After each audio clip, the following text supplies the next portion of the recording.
दोस्तों नमस्कार। सोयाबीन हो या पाम ऑयल, इसमें बायोडीजल का बहुत महत्वपूर्ण अब इस यूज होगा। इंडोनेशिया में ने जनवरी 2023 में B35 बायोडीजल का उपयोग शुरू करने की अनुमति मिल रही है। गौरतलब है कि खाद्य तेल में चाहे पाम ऑयल हो चाहे सोयाबीन हो, अब बायोडीजल में इसकी उपयोगिता से इसके भावों में फर्क पड़ सकता है। जानिए पूरी रिपोर्ट विस्तार से।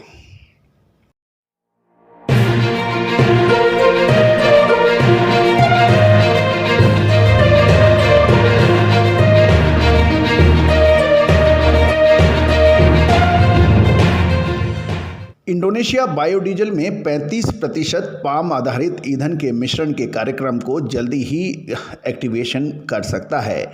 ये जानकारी इंडोनेशिया के ऊर्जा मंत्री ने कहा कि B35 यानी B35 के नाम से जाने वाला वो पाम आधारित ईंधन की बायोडीजल की खपत एक कार्यक्रम का जनवरी 2023 में शुरू हो सकती है।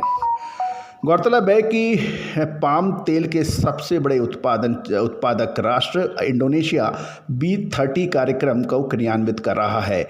इसके अंतर्गत 30% पाम आधारित ईंधन का मिश्रण किया जाना है और उन्होंने आगे बताया कि वर्ष 2023 में पाम आधारित ईंधन का आवंटन अनुमान 1.30 करोड़ किलो लीटर किया गया है, जो काफ़ी बड़ी मात्रा है। चालू वर्ष 2022 में इसका 1.103 करोड़ किलोलीटर्स का आवंटन किया गया है। इंडोनेशिया के राष्ट्र जोकी विडोड ने अपने मंत्रिमंडल से कहा है वे अगले वर्ष भी क्रूड ऑयल की कीमतों को तुलनात्मक रूप से ऊंची बने रहने की उम्मीद है, इसलिए B35 के एक्टिवेशन की प्रक्रिया तैयार की जाए।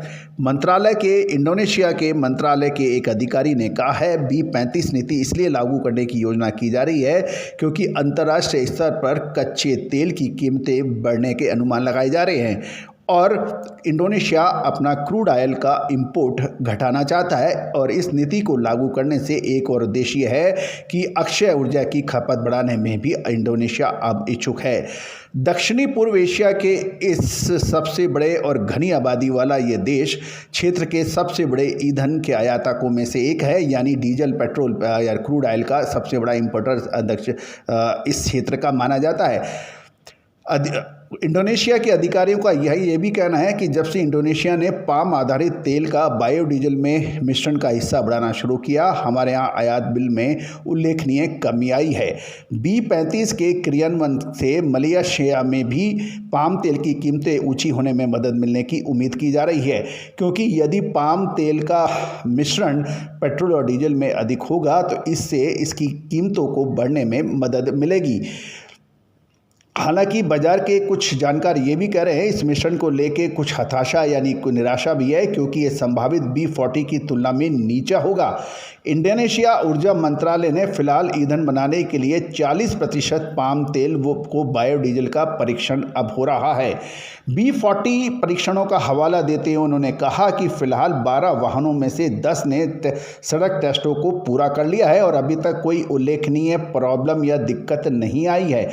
हमें अब B35 बायोडीजल के वर्गीकरण का निर्धारण करना है और उसके आगे ये भी बताया कि जनवरी 2023 से B35 कार्यक्रम को क्रियान्वित किया जा सकता है। इंडोनेशिया ने फिलहाल B40 के 2 फार्मूलों का वहाँ पे लगातार टेस्ट रन चल रहा है। इसमें से एक डीजल में 40% तक फैक्ट्री एसिड मिथाइल ईस्टर, जिसे फार्मे के नाम से जाना जा रहा है, कि मिश्रण वाला फार्मूला, और दूसरा है फार्मे के साथ साथ डीजल में refined bleach and deodorised RBD palm तेल के मिश्रण वाला है। दोस्तों ये एक शुभ समाचार ईडेबल ऑयल इंडस्ट्रीज के लिए या ऑयल सीड्स के लिए है, और गौरतलब है इससे कच्चे तेल की आयात की निर्भरता धीरे धीरे कम होगी। लेकिन भारत के लिए एक विचारणीय विषय ये भी बन जाएगा, क्योंकि हमारे यहाँ ईडेबल ऑयल्स यानी ऑयल सीड्स का उत्पादन खपत के मुकाबले बहुत कम होता है, जबकि इंडोनेशिया, मलेशिया, अर्जेंटीना, ब्राज़ील ये अग्रणीय देश माने जाते हैं ऑयल सीड्स के उत्पादन में। इससे डायरेक्ट फ़ायदा उनको होगा। और ये भी गौरतलब है कि यदि उनका बायोडीजल में इसका मिश्रण B35 या B40 होगा तो इससे उनका एक्सपोर्ट बाकी देशों को कम होगा। इससे ईडेबल ऑयल यानी खाद्य तेल और ऑयल सीड्स के दामों में फ़र्क पड़ने की संभावना जरूर है। गौरतलब है कि सोयाबीन आधारित बायोडीजल का उपयोग अमेरिका में भी बड़े पैमाने में किया जा रहा है। अब सोयाबीन, पाम ऑयल जैसे ऑयल सीड्स न केवल खपत के आधार पर देखे जाएंगे अपितु इसका उपयोग बायोडीजल के आधार पर भी देखना आवश्यक होगा। इसका अनुमान हमने 2 से 3 महीने पहले भी लगातार दिया था आपको, और साल भर पहले भी दिया था, और 18 से 20 महीने पहले भी हमने इसके ऊपर आपको विश्लेषण दिया था कि ऑयल सीड्स का तेजी या मंदी का आधार सिर्फ एज ईडेबल ऑयल ना देख के इसके दूसरे उपयोगों पर भी हमें नज़र रखनी आवश्यक होगी।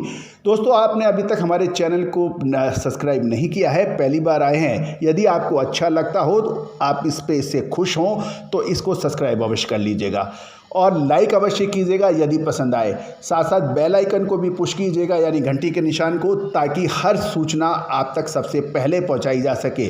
गौरतलब है कि जितना ज़्यादा आप अपडेट रहेंगे उतना ही ज़्यादा व्यापार व्यवसाय में आप दूसरों से आगे रहेंगे। All the very best, good luck, happy trading.